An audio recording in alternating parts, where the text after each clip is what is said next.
You are now listening to Wolf Sports Network live from the University of West Georgia in Carrollton, now an Odyssey station.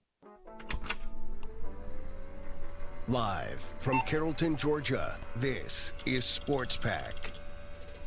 West Georgia's go-to show for all things sports. From the best interviews in college radio. Hey, this is Coach Joel Taylor, head football coach here at the University of West Georgia. Hey everybody, this is Jeff Bacon, Atlantic Sun Conference Commissioner. To the hottest takes around. I wholeheartedly believe that behind Sean Payton and a second-year Bo Nix, the Denver Broncos can dethrone the Kansas City Chiefs and be the AFC West champions. I mean, plain and simple, the worst decision Kalen DeBoer has ever made is taking the head coaching position at Alabama. We've got all you need and more right here on Sports Pack.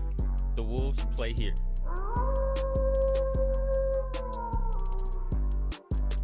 What is up, everybody, and welcome to another fantastic Monday edition of Sports Pack. I'm your host, Richard Reed, joined today by Cadence Grievin. Hello. Keyshawn Ward. Let's go. My guy, John Howley, behind What's the board. up? And my dog, Daniel Chaney, killing it back there under the TriCast to run the camera system for us. Riley Ford will also be joining our show later. Our GOAT. Begrudgingly, I didn't want to let Riley on the show today because he's an Indianapolis Colts fan. And if you paid attention to the NFL at 9:30 yesterday morning, you'd know that the Indianapolis Colts just beat the Atlanta Falcons in, I would call it an overtime thriller, but it was definitely a football game that ended up going to overtime. But we'll address that more when Riley joins us on the show later on. Stay tuned for that. But outside of the NFL, we got a jam-packed show still. Got some big-time sports news coming out of Atlanta with an all-new expansion team looking to be making its way to the city. Got a little bit of NBA to talk about, college basketball, FBS college basketball, FBS college football with a lot of controversy going on with this new 12-team playoff. But before we get into all that, John, you know we got to talk about the Wolves. Long is Widener, rolls to the right. He's got some time. Everybody's down at the end zone. He heaves it. And it is caught for a touchdown. We are one. Go Wolves.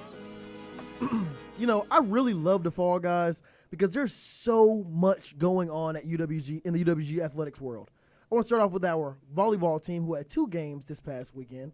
The first one on the road in Jacksonville, Florida, taking on Jacksonville University this past Friday at 7 p.m. where they lost 3-0. And then they had a chance to get redemption this past Saturday, 6 p.m., Jacksonville, Florida, going up against the University of North Florida. And they also lost that game 3-0. Our women's volleyball team is currently sitting at 2-25 and 0-14 in conference play. We have two games left, Cadence. One this Wednesday, November 14th, here at home in City of Dreams, Carrollton, Georgia, taking on the Queen's University of Charlotte. Then our last game is this Saturday at 7 p.m. versus Austin Peay. Cadence, I hate to do this to you because it's a very hard question, but what do our girls need to do to win these last two games of the season?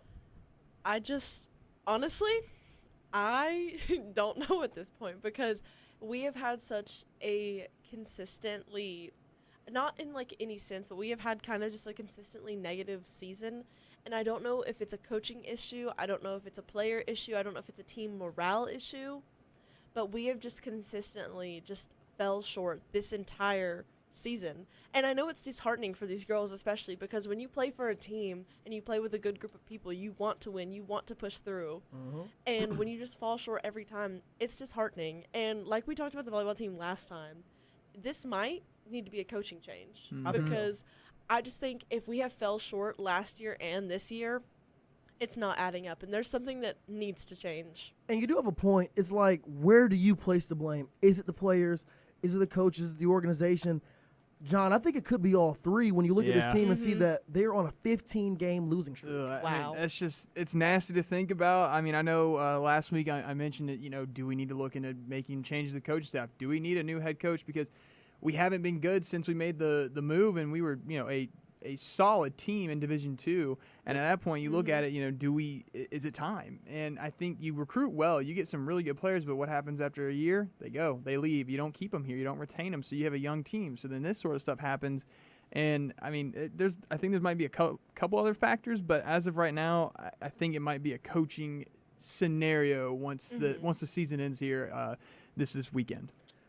You say, a couple years back when y'all were D2, y'all were pretty solid, and now that we're D1, things are kind of looking shaky. So maybe is it a players? Is it a talent difference between a D1 and D2 level? Is it the recruiting that needs to pick up, or like? I think you could say it's a mix of everything. Everything. Yeah, Because, like, everything. a lot of times when you move from D2 to D1 and move up in the ranks, your roster isn't where it needs to be because you don't have that level of talent that you Right. need to be very successful at that high level. Like we saw with our basketball team last year when they only won 6 games after an undefeated season at home. But after a while, like we're going to get to with our basketball team, your recruiting has to change as well. And a lot of times when you still have people from the old regime, like we have right now a Division II head coach and Kara Heltman, it's sometimes it's just not the right person. Some people are just made to be on that lower level. And that's not a slight at her. It's just showing that we might need to make that move. We might need to make a move into another direction so we can bring in a person who can recruit at the higher level and bring us in the talent that we need to be more competitive at this level. Yeah. Now, I just kind of teased our basketball team a little bit because they're coming off a very rough season as well.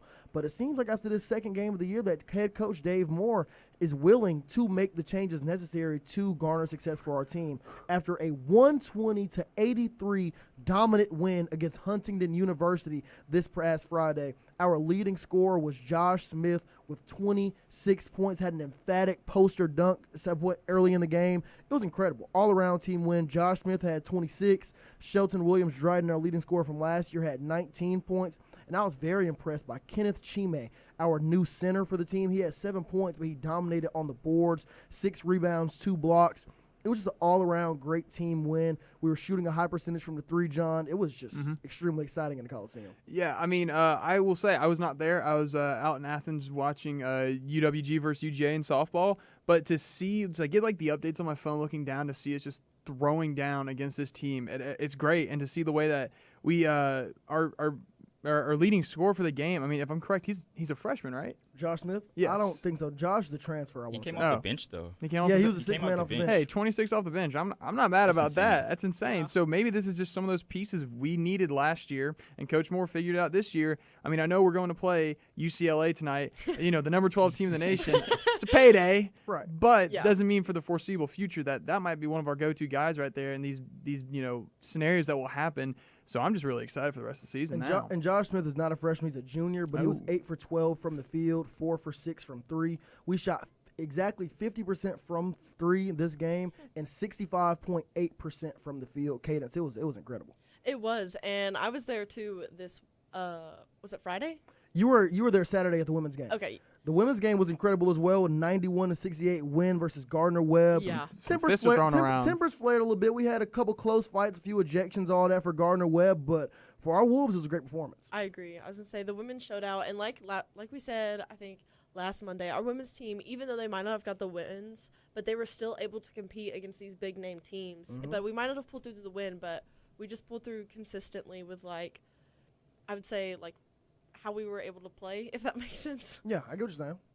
I mean, and even this Saturday kind of reflected that. The game started off a little slow. We got down early, but they stayed persistent. They were very efficient. They shot 46% from the field, 39% from 3, and then we had a 32-point dominant performance from Jasmine Jones, who hit 8 3-pointers. Yes, 8 3-pointers in Saturday's game. She shot 8 for 12 from 3, and then Sydney Tolbert went ahead and dropped 20 as well. And then Asia Donald also dropped 22 points. So we had 3 dominant performances in our starting lineup that led to this big-time win against Gardner Webb. And you're right, Cadence. Last year, the season didn't necessarily go the way we wanted it to. A lot of close losses, including a very heartbreaking loss against Gardner Webb that I just so happened to be in the Coliseum for again last year.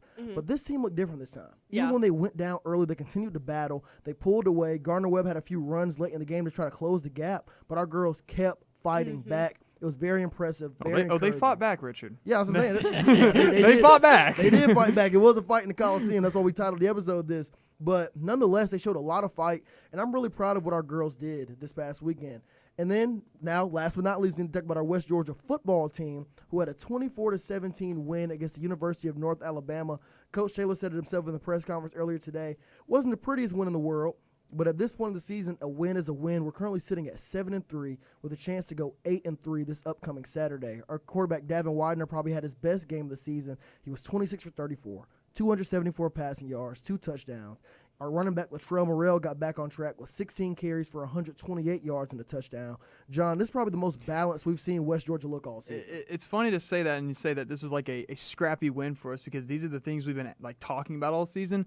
But honestly, this is a good way to have some extra momentum for the final game this weekend. And really, that's one thing I talked about last week. I wanted to see Davin pass the ball more. You see him throw for 274 yards. Latrell, his legs were back and going. I mean, he had some breakout runs. It's just that extra energy these guys need to really finish out the season. And honestly, like we agree, it was scrappy, but we got it done. We got the W, so let's just make a couple more people upset that we're just a good team, right? Yeah, I'm gonna have to agree with that. I mean, offensively, everything looked balanced. They was getting it done through the air, on the ground. Latrell Morrell had a pretty good game. Devin Winder played insane. The best game he's played in probably his entire career. I mean, everything looked efficient. He didn't have no turnovers. So I mean, yeah, they definitely had to carry this throughout the final game of the season into the playoffs. I would like to see that defense be a little bit better against a 2-8 team.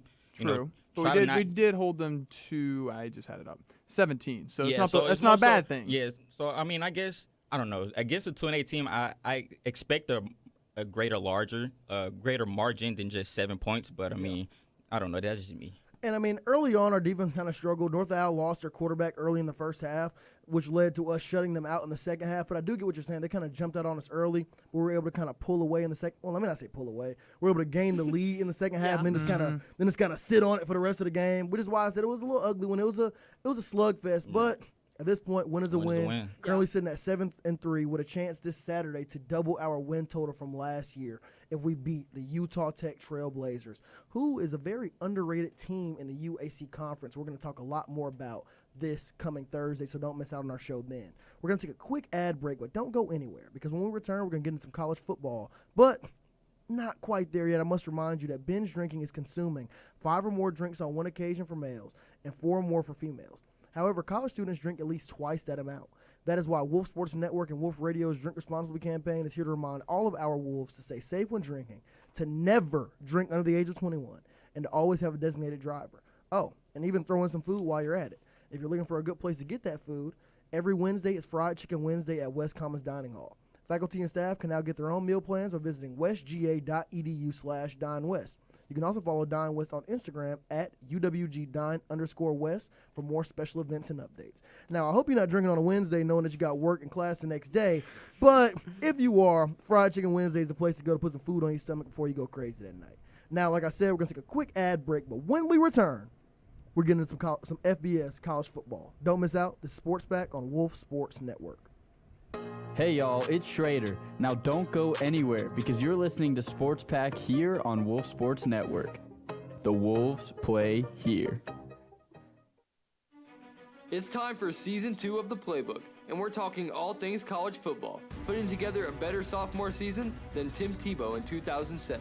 To the listeners and everybody at Wolf Nation, I promise you one thing. You will never see an on-air personality work as hard as I will for Season 2 of the Playbook, and we will make this show better than any college football radio show will ever be for Season 2 of the Playbook. Listen as we fulfill this promise, live, every Friday at noon. This season, everything changes. I'm the only one who came back, and honestly, I might regret it. Josh Allen might just be the best athlete the NFL has ever seen. Spencer Strider is an elite closer posing as an ace. D. Rose is the most overrated player of all time. One vet, all new voices, hot takes, wild debates, and zero chill.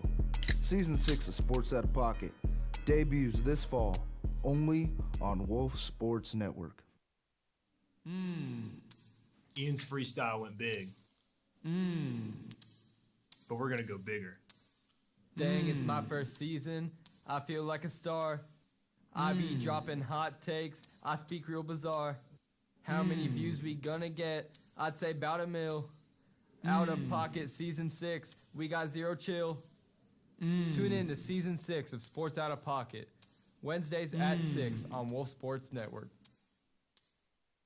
Welcome to the Boring Sports Show, where we only bring the most boring sports takes. Who are you? I am Hot Takes Man, and I defend the world from boring sports shows like yours. Another day's work for Hot Takes Man. Citizen, if you want to save yourself from boring sports content, then tune in to Sports Out of Pocket, Wednesdays from 6 to 7 on Wolf Sports Network. Because of Westwood's Apartments, Wolf Sports Network can continue the success and experiential learning we need for our careers. Did you know at Westwood's Apartments, all utilities are included in the rent? Flat rate pricing and costs are located at livewestwoods.com. That is livewestwoods.com. Baby, it's college football time. Give me my theme music. Very interesting college football weekend this past Saturday. A lot of people thought this was going to be the big upset weekend, but a lot of those games fell a little short. But not Wisconsin. Yeah, not Wisconsin. Welcome in, my guy Riley Ford, to the show. Way to make your presence felt immediately. Like you said, Wisconsin had a pretty nice win this weekend. Well, it's a pretty ugly game. 13-10 winning is number 23 Washington, where Wisconsin's punter was their leading passer for that game. Wild stat. Yeah, extremely wild stat. Very interesting game there, but we're not going to start with that game. Keyshawn, I want to start with the number 7 team in the nation, the BYU Cougars, the Mormon Cougars out in Utah, going on the road to West Texas out in Lubbock. It takes on the Texas Tech Red Raiders. Texas Tech ended up winning 29-7 to kind of assert their dominance as the top team in the Big 12, despite that early loss. What was your biggest takeaway from this game? That Texas Tech defense, man. I mean, the defense dominated. They held BYU to just 255 total yards and only 67 rushing yards. I mean, that running back, he's been grabbing 100 rushing yards a game all season up until this point, right? They also had 3 turnovers to Texas Tech 0. So, I mean, things kind of just shifted in Texas Tech way. Also, that home momentum also played a factor, too. The environment they were in. The environment was crazy. I mean, senior linebacker Jacob Rodriguez had 14 tackles, an interception, and a fumble recovery. I mean, he really stepped up. He's that guy on that defense that the whole team just riles around, get riled up around. So, I mean, if you're watching this season trying to figure out who's for real, I mean, it's Texas Tech. I mean, they knocked BYU out of that top 10, right? Asserted their dominance in the Big 12 and honestly put them in that front runner to be the Big 12 contender. I certainly believe that they might have secured a spot in that championship with this game. So, I mean, we just got to see who else is up there with them. I mean, having 2 top 10 teams come out the Big 12 for a chance to win and really, raise the profile of those 2 respective conferences and teams who have not been, playing up to or just haven't been in that limelight like the Alabamas or the LSUs to kind of, really get themselves out there. So, I mean, I really like this team. I really like this game for Texas Tech and how they played and how they executed. I'm with you 100%. Texas Tech really showed the country that they are legit. College game day was in the building, crazy environment like you and John alluded to. I mean, it was a great game for Texas Tech. They really shut down that BYU offense. And honestly, it was a very impressive win. But another team that really impressed me was the second-ranked team in the nation, the Indiana Hoosiers, with their 27-24 come-from-behind win against the Penn State Nittany Lions. This looked at as a huge game earlier in the season. Obviously, Penn State's season hasn't gone the way they intended, so a lot of people kind of overlooked this game. But it was very close in the second half, well, throughout the entire game, I should say, and Penn State's talent really rose to the top. The environment out there really played a big part. The fans were into it. They were juiced. And Indiana was down about 10 points towards the end of the not 10. Indiana was down in the fourth quarter. And they shouldn't have been. And they rallied back. Riley, what was your biggest takeaway from this game? I think my biggest takeaway was mainly the fight back from Indiana here. They've been blowing teams out all season, and I think to have them, have their backs to the wall for once and showing us that they can make those clutch moments, can come from behind and win those games is really important to showcase just like your own grittiness, that you don't give up when you start losing. And the other thing that really stuck out to me was Penn State. I mean, like you said, they've been really down all season, but at the end of the day, this was the preseason number 2 ranked team, and I think they did show that they still have their talent, they still have their guys, and they could, they're not going to do anything this year, obviously, but I think they're showing us, we're not dead and we can keep pushing. That was the big thing for me, was watching Penn State fight back from the season and the Hoosiers fight back from the game, Yeah, I'm with you 100%. They really showed me that they have what it takes to pretty much play any type of game, because they've boat raced just about every single team they've played against. Outside of Iowa and Oregon, which the game they still won by 10 against the Oregon Ducks. Yeah. But this game right here showed me that when you have this Kirk Cignetti-led Indiana team, It doesn't matter if everything goes wrong for them. They are going to continue to battle. Elijah Surratt, their leading receiver, was out that game. Had a few turnovers early in the game. Fernando Mendoza threw a very uncommon interception. They had a fumble that was lost as well, but they continued to battle. It seemed like the game was pretty much over. They got the ball with just a little under 2 minutes left. They needed a touchdown to win it, but they made it happen. This Indiana team is for real. Catch of the year. Exactly. Insane catch. Potential catch of the year in the back of the end zone to retake the lead and win this game.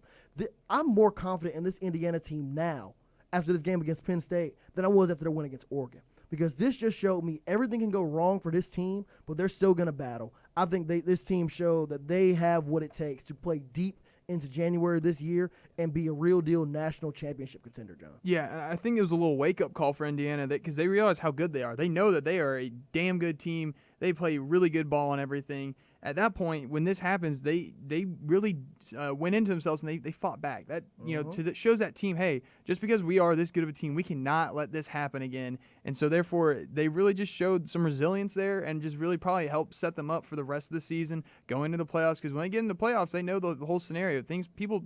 We know last year what happened. Well, they don't want that to happen again. So then you have that sharpness with you when you go into there. So maybe it's going to give them that little extra edge and make playoffs that much more exciting. John, I'm glad you mentioned the playoffs because a team from the G5 that was ranked number 12 in our first playoff rankings this season, the Memphis Tigers, had a game this past Friday night against Tulane where they lost 38-32, and what was a battle pretty much the whole way through. Memphis really rallied late in the game, scored 15 points unanswered in the fourth, had a chance to walk it off. Receiver couldn't quite track the ball correctly. The game was over.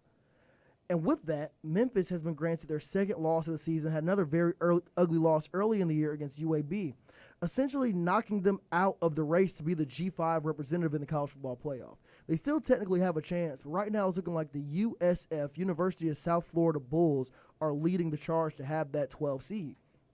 But I was talking to people in the studio earlier today, and John, and it really doesn't make that much sense to me because, yes, the group is a 12-team playoff right now. Yep. The highest-ranked member of the Group of Five conference gets an automatic bid into the college football playoff. Yes. But I don't think that should happen when a G5 team is not even ranked in the top 25.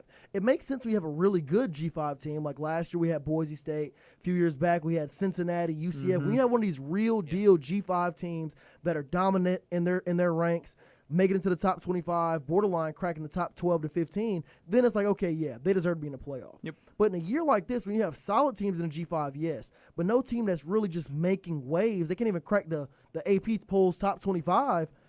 John, do you think they deserve to be in the college football playoff with the auto bid? I mean, it throws that question in there because honestly, I was like, well, what group of five school can I talk about? Because I'm looking at the CFP rankings, and you see none. That's as simple as that. You don't see one on there other than Memphis being there for the automatic bid.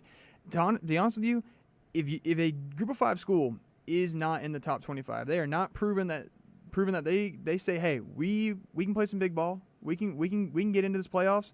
I don't think you deserve to be in there. I feel like the teams that are in the top 25, not that we have some very good group of five teams like you alluded to, but you have to prove that you can make that 12th spot and not just have it to where you're going to get blown out once you make the playoff game. Yeah, that's one thing I've seen. You can make it there, but you got to make sure you're not going to get blown out of this. You want to win that game. Of course, all teams want to win the playoff game, but you got to win. It's as simple as that. You got to show you have a resume to prove to everyone that, hey, we deserve this 12th spot. There are two group of five teams in the top 25 right now. It's James Madison and South Florida at the very bottom. James Madison, true. James Madison did just crack the top 25. And South Florida got 25. You are right. So both of in those the are AP, two if I'm correct, in the AP poll? In AP. Yeah, okay. It is the AP poll. Yeah. I was more so talking about last week when our first CFP rankings came out. Yes. And Memphis was ranked at the 12 seed, but they weren't even ranked in the top 25. Yep. Now you are right. We have an 8-1 James Madison team currently leading the pack in the G5 and USF. But let's say they drop a few more games and we end up in our final college football playoff rankings, Riley, and there is not a G5 team ranked in the top 25. Do you really feel that they still deserve that automatic bid when you have a team like Vanderbilt that might be sitting at 10-2? Yes, I really do. It's just such a polarized system they have with the Power Four and the Group of Five. They're becoming increasingly further apart, and I think just attempting to integrate these two levels of FBS a little more is important to, make it still feel like one big FBS, because otherwise it's like we have tier 2 FBS and tier 1 FBS. Yeah. And we should just have separate playoffs like some people in the office were saying earlier. And so I think trying to integrate these group of 5 schools into those Power 4, even if they're not in the top 25, I think having a representative is important. And, I understand that having a representative is important, but I do think you have to have a deserving representative. That's Like if James Madison wins out, they only have 1 loss on their schedule, they're probably going to be a top 25 team. Then boom, okay, you know what? Put them in, they deserve it. But if all these teams continue to take on losses, like how Memphis has done, when losing a game they shouldn't have lost against Tulane, a game they shouldn't have lost against UAB. If USF loses another game here, if James Madison slips up and there's not a G5 team in the top 25, I'm not into giving out pity trophies. I don't think they should be in. Now, like I said, if they win out and they're in the top 25, sure. But I think there should be a caveat where if there's not a G5 team in the top 25, that automatic bid is not guaranteed. But if you're in that top 25 as the highest ranked G5 team, you should get it. Because at that point, it's like you're not the most deserving team. If you're in that top 25, you got it, you deserve it. But if not, and we're slotting you in as a 2-3 loss G5 team with losses against Tulane and UAB over a team like Vandy, whose worst losses against Alabama and a comeback by a missed onside kick loss to Texas, I think Vandy's more deserving. So I don't know. I just feel like they should add a small caveat in there to make this a little more fair. I mean, if we're going to have a 12-team playoff, I think there should be small little rules in there to make sure that the best teams are getting in this playoff.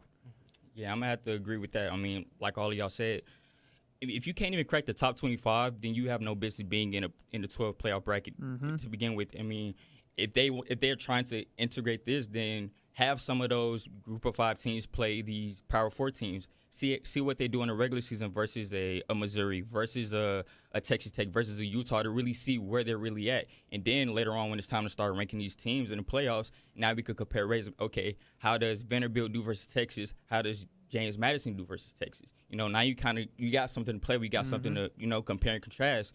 And then it's like, you go from there. But as far as a Memphis team not being top 25, but then we're just throwing them in the playoffs, it's kind of, in a sense, they're just a make-a-wish kid. You're just throwing in there as a make-a-wish kid because, I mean, it's like you're kind of just handing it to them because they don't really have a resume. They don't have nothing strong. They can't even win in their own conference and division. Why are we playing them against these top dogs when we have other teams more deserving, like a Vanderbilt, who's beat these ranked teams, like a Georgia Tech, like a Miami, like a USC, who's kind of towards the back end of the rankings, who's 20 and below.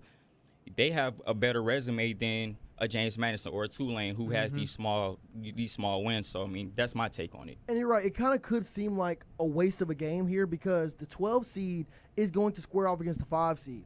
And our current 5 seed is the Georgia Bulldogs. Yeah. The 5 seed will be the 5 seed will most likely be that team that only had 1 loss in their conference and just barely missed either the SEC or the Big Ten conference title game, which is looking like Georgia right now for the SEC. And that will be a very tough matchup for a team like USF, for a team like Memphis that is kind of struggling to get through the G5 ranks. So it's very interesting. I'm excited to see how it's going to shake out because only time will tell. We're talking about a lot of hypotheticals at the moment. True. I feel like there will be a G5 team in the top 25. I'm leaning towards James Madison, like Riley mentioned, because they have a pretty favorable schedule.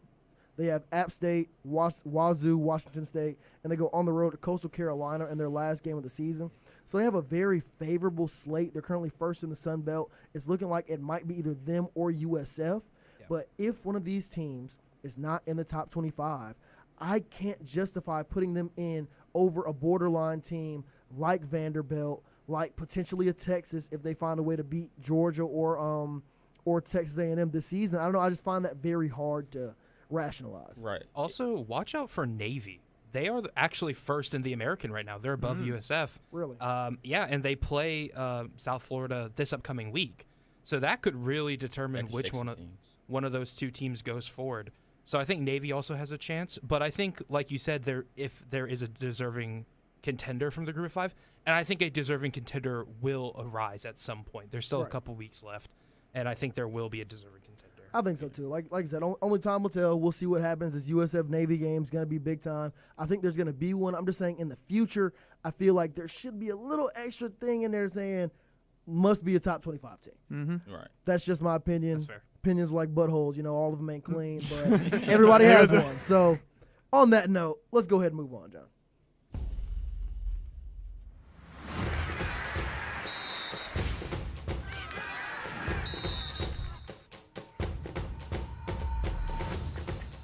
Few very interesting developments over the past few days here. Starting off with some big time news out of the city of Atlanta. I heard somebody say it like that the other day. It was so funny to me. But the Atlanta's looking to be the next location for an expansion NWSL team. That is the National Women's Soccer League. This team is expected to be owned by Arthur Blank, who pretty much owns everything in the city of Atlanta when it comes to sports. Arthur, man. Yeah, Arthur Blank's making moves. I just need 10%. Honestly, I need 2% of whatever Arthur Blank is bringing in for a year, and I'll be change my straight. life. I'm about to say 1%. Give me 0.5% at this point. But this team is expected to debut in 2028 after the upcoming 2026 season. The team will play its home games at Mercedes-Benz Stadium, and the team's name, crest, and colors are still yet to be revealed. But this is big-time news because the U.S. Soccer headquarters, which is called the U.S. Soccer Federation, they have moved their headquarters from Chicago to Atlanta over the past year. Their base operations is out there in Fayetteville, Georgia. Your backyard. Right in my backyard by Trilith Studios, Mm-hmm. which is a massive movie and TV show studio. But the city is expanding more and more. It's getting bigger and bigger, which means traffic is going to get worse and worse. But we have more sports coming to the city, John. How do you feel about this? I think it's great. I mean, it's a brand new market for us to explore. Hopefully, Arthur make even more money back from the $165 million buy-in. Actually, apparently this is mainly focused on out west, and they do very well over there. Since the last buy-in, the last one was $110 million. Now it's bumped up in the past 2 years to $165. So there's growth within there to show that, hey, NWSL, we want y'all to watch. Obviously, we know what happened when Atlanta United came here. Yep. It absolutely took off. Now, Overnight success. Exactly. Yeah. And we had all the success. And with, the way USA women's soccer is, you get a couple people in there, plug them in, you get some studs out there in the field, you're going to have some fun soccer to watch. That's going to sell a lot of tickets. Like you said, more traffic, more revenue. I think it's just a great opportunity overall. I think so as well. I'm going to have to agree. I mean, honestly, I feel like with the overnight success they had with the men's soccer team, I think they're kind of just piggybacking off of that because, I mean, they've done really well with that team. And that's a new team. That team has not, been around forever. No. So, I mean, yeah, so – with that overnight success that they're having, they're kind of expecting the same thing with this women's soccer team, and having it in Atlanta is probably the best opportunity for it because heck of a market to always be in, right? It's a crazy market. It's a fast-moving market too. I mean, it could skyrocket at any point. So I mean, having it in a city like Atlanta is perfect for them. While we're on the topic of Atlanta, the Atlanta Hawks will be in action tonight at 10:30 p.m. on the road, taking on the L.A. Clippers. ESPN currently has the Atlanta Hawks favorite in this game after their very impressive 122-102 win against the red-hot LA Lakers. This is probably the most balanced game I've seen from this Hawks team all season, with all of our starters scoring double digits, Even had Asa Newell coming off the bench with 17 points. I mean, it was a great team performance for the Atlanta Hawks the other day. They're looking to Just gives me that little bit of hope, man. They always do that little bit of hope. They always do just enough. They always do just enough to keep you holding on, which is why I'm be up at 10:30 tonight watching them take on the LA Clippers. Because, like you said, John, they're doing just enough to give us a little bit of hope, make me think this could actually be something. So we're gonna see tonight at 10:30. Just wait and see. We don't know. We'll see how we are in the next month, right? We're open, so yeah. I'm still not selling. I'm still not selling my stock on the Hawks team. I'm not alluding to that. I'm not alluding to that. I'm just saying within a month, let's kind of revisit this conversation. Take the temperature again, Yeah. We'll table it for now. Make sure we got a fever or anything. You're right. Let's give it a month, see where we stand, see where things are going. But if this team can continue to play how they played the other day against the Lakers, I don't want to sell dreams here. But if this team continues to surge like this, have full team performances night in and night out, really come in and dominate, in a few weeks' time when Trae Young returns to this lineup, the sky can really be the limit for this Atlanta Hawks team. Like I said, I'm not trying to sell any crazy Hawks dreams because we've all been heartbroken by Atlanta sports teams year in and year out. But the Hawks could just be our way out of this hell of a fall that we have had. Speaking of, we're going to take a quick ad break, and when we return, we're going to talk about the Atlanta Falcons' very interesting game across the pond in Germany against Riley's Indianapolis Colts. We'll be back in a second. Stay tuned. This is Sports Pack on Wolf Sports Network. Stay locked. You're listening to Sports Pack right here on Wolf Sports Network. The Wolves play here. Welcome aboard to Sports Out of Pocket Airlines, your nonstop flight to the highs and lows of the sports world. This is your Captain Jackson Vole speaking, and this is Flight Path, where we chart every climb and dive, teams taking off to championship skies, and players hitting unexpected turbulence. Buckle up, sports fans, and fasten those seatbelts, because when the whistle blows, we're cleared for takeoff. Listen to Sports Out of Pocket every Wednesday at 6, only on Wolf Sports Network. Cross them up. Live from Carrollton, Georgia, the city of dreams. We got you covered with the men's and women's basketball teams. Shooting a three, make it with ease, crossing you up, now you on a meme. And then they popped out and did it again like Baby Keem. Tune in 1 hour before tip-off of select home games this season for the West Georgia Wolves basketball teams. For the full list of live coverage, visit wolfsportsnetwork.com. Wolf Sports Network from inside the Coliseum. If you are anything like me, then you wait until the absolute last minute to go and do all your Christmas shopping. But if you have that same problem, Wolf Sports Network has you covered. A wide variety of clothing for men and women presented by Ozier Apparel. Men and women's polos, shirts, hats, beanies, joggers, and we even have a baseball jersey for that baseball fan in your life. Visit our merch store online at wolfsportsnetwork.com and click About. Don't be stuck giving out a lame gift this holiday season. Give your loved ones the best gift of all. Wolf Sports Network merch only at wolfsportsnetwork.com. Join Wolf Sports Network as we present our fourth tailgate of the season on October 25th. Breaking down the game between the Central Arkansas Bears and your West Georgia Wolves. And other matchups from across the college football world. The action starts at noon, only on Wolf Sports Network. Tailgate sponsored by Campus Services and Westwood Apartments. Campus Services, from dining, parking, IDs, or mail, visit the Momentum Center, Westwood's Apartments. 100% student living, flat rate utilities, no hidden fees. Wolf Radio and Wolf Sports Network are proud to boost literacy rates with our pre-K book drive. Our ongoing book drive will provide a new or gently used book to every child at UWG's pre-K monthly. Give today by visiting thewolfuwg.com/bookdrive. Together, Wolf Radio and Wolf Sports Network will make a brighter future. That is wolfradio.com. That is thewolfuwg.com/bookdrive. In the NFL, only one thing matters: chasing a dynasty. And that's exactly why we're doing a book drive, because folks like me have low literacy skills and struggle to read sometimes. But we have breaking news out of East Rutherford, New Jersey. The New York Giants have fired their head football coach, Brian Daboll, after a very disappointing loss, 24-20 loss to the Chicago Bears this past Sunday. This loss to the Bears, Riley, was the Giants' third game this season on the road where they were leading by 10 and somehow ended up losing this game. Fourth game? Yes, fourth game. That's the fourth game that they've led by 10 points that they end up losing on the road this season. So do you think the Giants made the right decision here moving away from Brian Daboll? I think they only made the right decision if they also move away from Joe Shane. I think Joe Shane has drafted very poorly until like this year and last year, but a lot of his older draft decisions have not aged very well. Obviously, he's behind the Daniel Jones contract. And I think you really just need a whole new regime in there. Like Brian Daboll, he was part of it to be sure, but I think Joe Shane should also take a lot of the blame for this, a lot of the,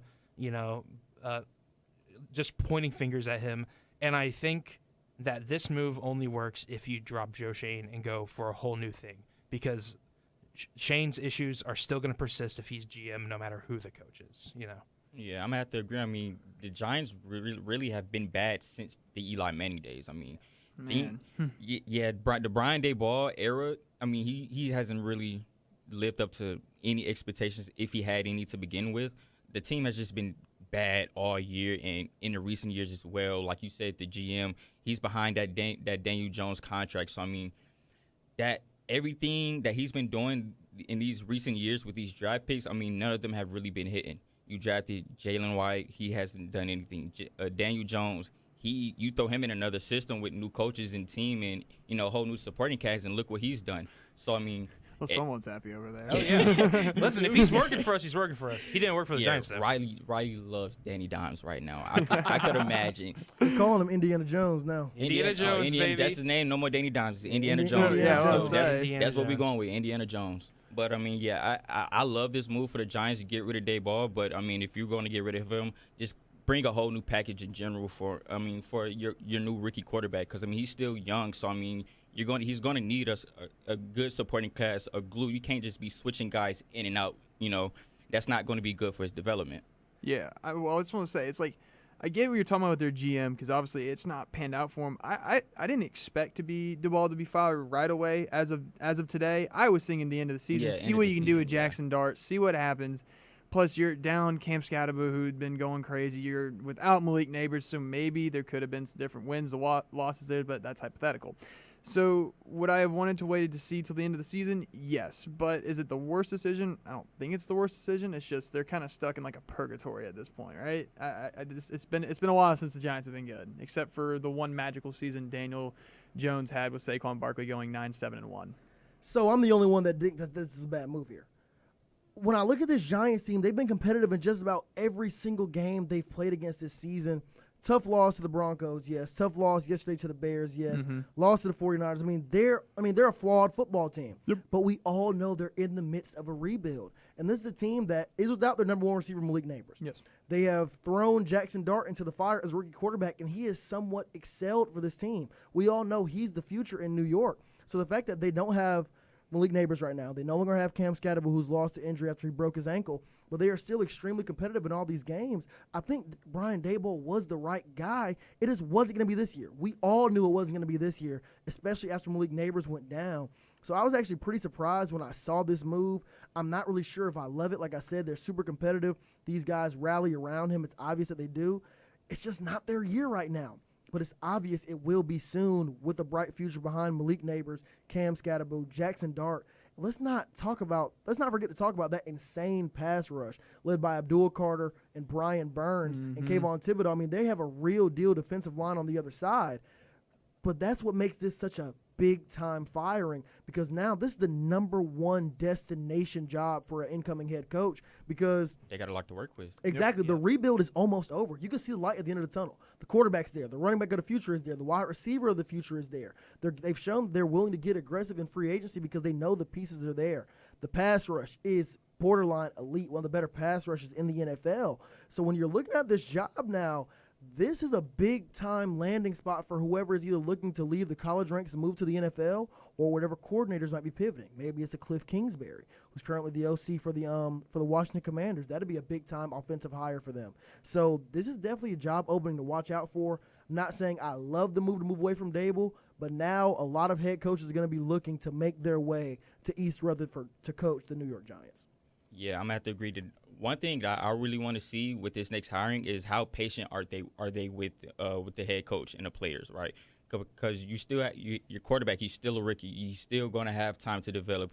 Your receiver one, he's still young. Your running back, he's still a rookie. So I mean, we have to look at it like this and give these coaches time to really find their groove with these teams. We can't just be one and done, 2 seasons done, and then and now you're gone. Now your young quarterback, your quarterback of the future. Now he has another coach to work with. Now he has another system to learn. All of these different things. So I mean, if you're going to bring in this next guy, make sure. I mean, he has some pieces to work with on the offense and defensive side. So if you're going to bring him in, give him some time to work with it. Give him some time to glue these things back together. And see how it goes from there. But I mean, if you're just going to bring somebody in to see if they could change this program around in 1 or 2 years, then you might as well should have just kept their ball. Now, Riley, before we move on, I do want to say I do agree with you. If you're going to fire Dable, you need to go ahead and fire everyone that's around him as well. Go ahead and start clean slate, and I think they're going to end up doing that. I don't think the GM makes it through the end. I think he makes it to the end of the season, but he will be fired after the fact. Yep. I do think they need to go ahead and clean house. Since you've already cut the head off the snake, go ahead and dispose of the body too. Go ahead and get rid of everyone. Yeah. But now I want to move on here. Briefly, we got to talk about the Atlanta Falcons. Had a very tough loss this past weekend, overtime game in Germany, right there talking about the Berlin Wall. They even mentioned Hitler on the stream. It was kind of crazy. Yeah. But fun game nonetheless. Falcons were in the driver's seat majority of the game. Colts rallied late due to the future MVP of this league, Jonathan Taylor, just going berserk, having 244 rushing yards on 32 carries, 3 rushing touchdowns. He was nothing shy of incredible. The Colts ended up winning 31-25 in OT. Riley, I want to start with you. You're a Colts fan here. How did you feel about this big-time Colts win? Part of me, going into it, I was like, this is it. This is Indiana Jones crossing the pond, going on a globe-trotting journey, just like his eponymous character. And he was a big part of the problem here. This was not Raiders of the Lost Ark Indiana Jones. This was Kingdom of the Crystal Skull. Going into his bag. He's going into his bag. 3 fumbles. And just terrible. I mean, not terrible. Like, obviously 3 fumbles is bad, but, like, the rest of his game wasn't as bad. But, like, clearly the main character for this story is Jonathan Taylor. Oh, yeah. Just, they saw what happened in Pittsburgh last week, where JT didn't get a lot of carries, he wasn't very productive, and they just said, we're going to go for it. And he absolutely did. Not to mention just the rushing attack as a whole was huge this game. Yep. Obviously, Jonathan Taylor had like 240-something yards, but the team had 323 yards off of some Daniel Jones scrambles as well. And so, you know, I think that was the big thing for the Falcons here, is that they couldn't stop the run because they got 7 sacks. So clearly the pass rush wasn't the issue. We sure did. The Falcons' pass defense has been really great all season. I think you'll have a great secondary. Clearly the issue for the Falcons was stopping the run, and clearly the thing that won the Colts the game is Jonathan Taylor and also Tyler Warren. And that's what's so interesting, because a lot of Falcons fans are trying to point the finger here. What is the problem? And it's really hard to understand what it is, because like you said, the Falcons had 7 sacks. The Falcons are currently second in the NFL in sacks. That's crazy. I mean, that's what we thought was our biggest issue, man. If we can get this pass rush going, the sky's the limit for this team. But, John, they had 7 sacks but still gave up almost over 500 yards of total offense to the Colts. What is going wrong? Well, here's one thing. In the last 2 games, the Falcons are 1 for 18 on third downs, the worst conversion rate over 2 games in the NFL since 2011. In the last 3 games, we're 3 for 29. We struggle to move the ball. Yep. Our OC, Zach Robinson, I am beyond done with you. Zach Robinson has to go. He absolutely has to go. I think you and I were talking about earlier, and I've said it before, he's too predictable. You can see a formation that Zach Robinson puts out on the field. You can put a guy in motion. You know exactly what play we're running. You can tell if we're doing a run play. You know what player's in. There is no trickery. Even then, when Bijan Robinson is on the field, we only see him run 3 different plays. Exactly. He's afraid to use Bijan. Yep. As simple as that. He won't unleash him. It's one of the craziest things, because we have the talented roster. We have the players. But at this point, you got a guy, sit behind the podium saying, we got to find a way to win. We got to find a way to win. It's stupid. You can't keep saying we got to find a way to win. We're sitting here 3-6 with this sort of staff. I mean, at this point, you might as well both be fired. At this point, you got to find someone who can make our offensive creative. We have the defense. We can keep those guys. We can keep that coaching staff. But it's not what we thought this year. We're 15 million steps back while taking 1 step forward. 15 million steps back. That's the way I see it. Yeah, Zach Robinson, he has to go. Yeah, absolutely it does. The offense has just been, last game, so inefficient. Like John said, this season, where were we? 1 and 18 on third downs? Yeah, in the past 2 games, 1 for 18 on third down conversion, the worst since 2011. 3 for 29 in the last 3 games, the second worst since 2011. That's insane. In the last game, they were 0 for 8 on third downs. Yeah, I mean, honestly, it's just kind of insane. I mean, even the time of possession, the Colts held the ball twice as longer than the Falcons did. I mean, they had over 40 minutes in time of possession compared to the Falcons, who had just 26. So I mean, honestly, like we said last week, the Falcons have the players. They have the team. They have the good. Yep. They have everything. What's going on is everything up top is what's wrong. Everything inside the building, the coaches, the front office, the GM, everything up front is the issue, because we have the players. We have the offense. We have the defense. So I mean, it's just the offense is not efficient enough, honestly. Yeah, it ain't good. We're not moving the ball. And this was a game where I feel like the Falcons' offense really could have shined. I mean, the Colts are missing DeForest Buckner and Travarius Ward to injury. Probably their 2 keystones on defense right now. And what did the Falcons do with that? Nothing. Absolutely nothing. The scheme should have been easy. They're missing DeForest Buckner, their best run defender. Run Bijan. Exactly. Run at that gap. Yes, run at that gap. And so I felt like this was a game where the Falcons' offense could really shine, and it just didn't. And I think that's a scheme issue more than anything. Mm-hmm. I agree with you 100%. Talking about this Falcons team is really just depressing, and I really want to lighten that mood. So I figured before we get into our Thursday night football picks, John, I think we should play a quick game. Take it or leave it. Take it or leave it.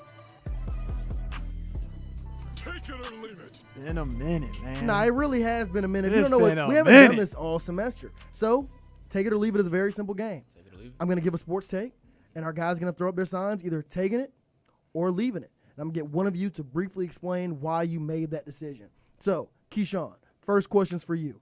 After their 28-20 win against the Tampa Bay Buccaneers, are the New England Patriots clearly going to win the AFC East? I'm taking it. I'm really? gonna take it. I'm gonna take it. Yep. Let's look here. The Patriots have been dominant all season. Their quarterback Drake Mays playing out of his mind. He is absolutely is. He is definitely an MVP contender.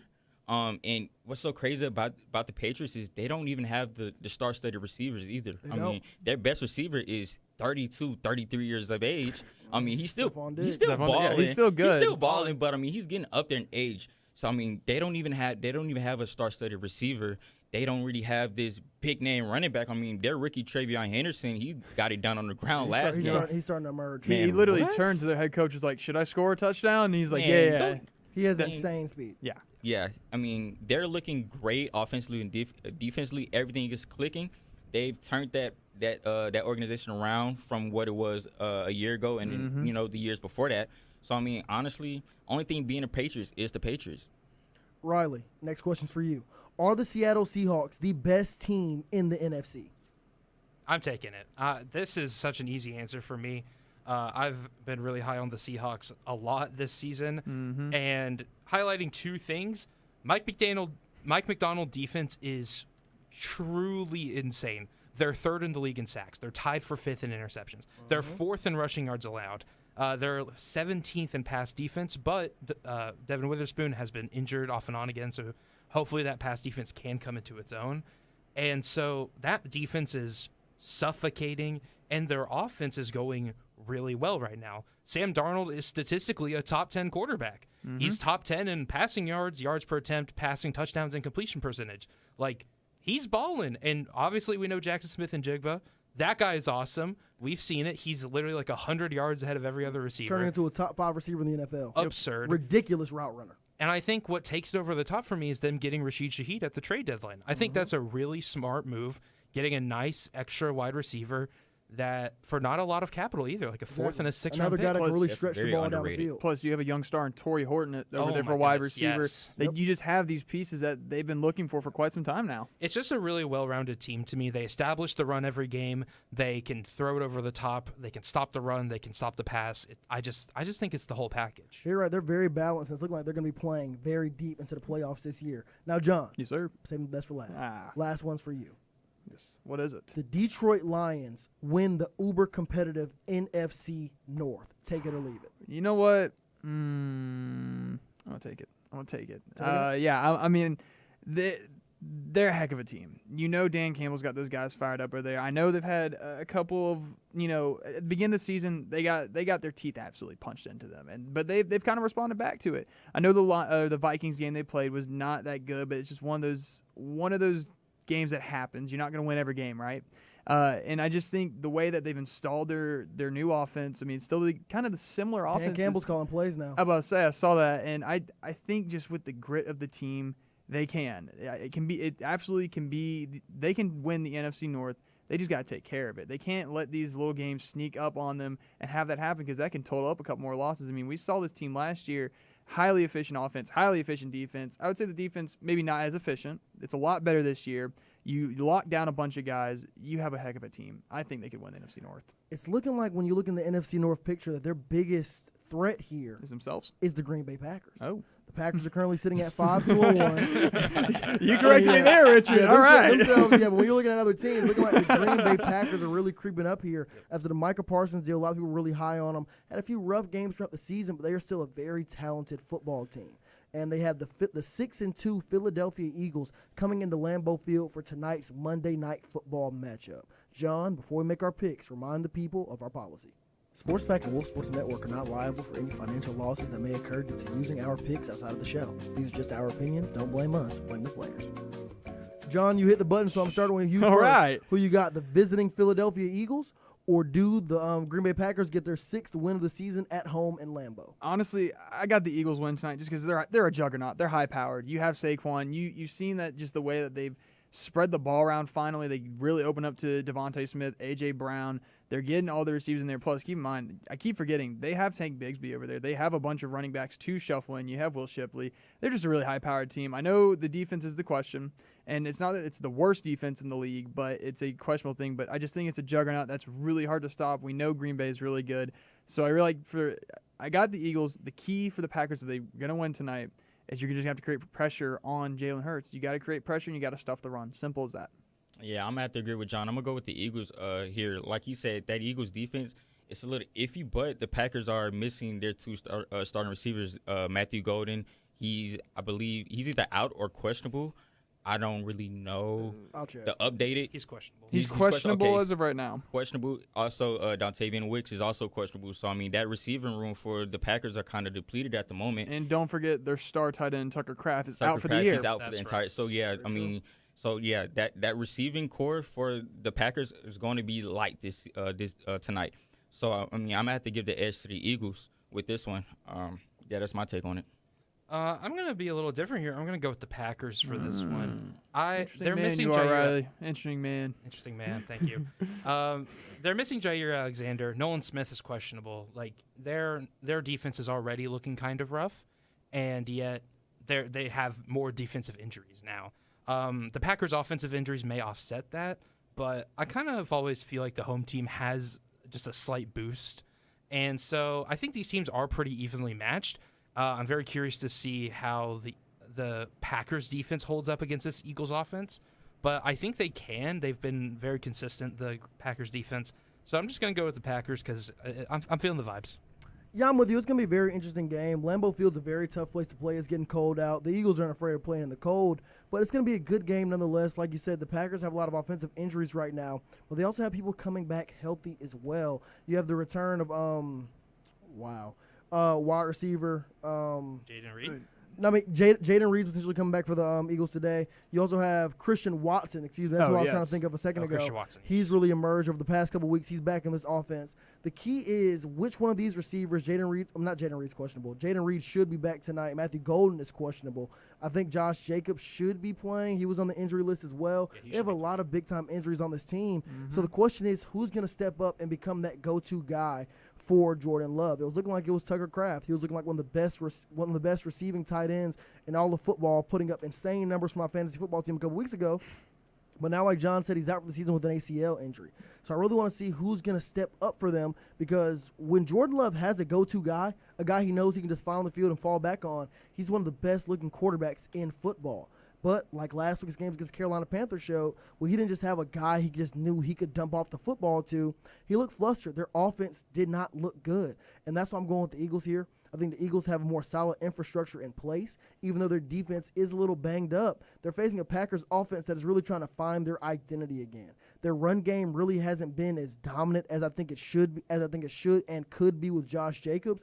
And I think this Eagles run front is not the team you want to go against when you're trying to establish the run due to a lack of receivers. Now, I'd love to be proven wrong because I really like this Green Bay Packers team. But as it stands right now, I'm rolling with Philly. They have a more solid infrastructure in place. And I think they get a big-time win in the NFC tonight on the road in Lambeau Field.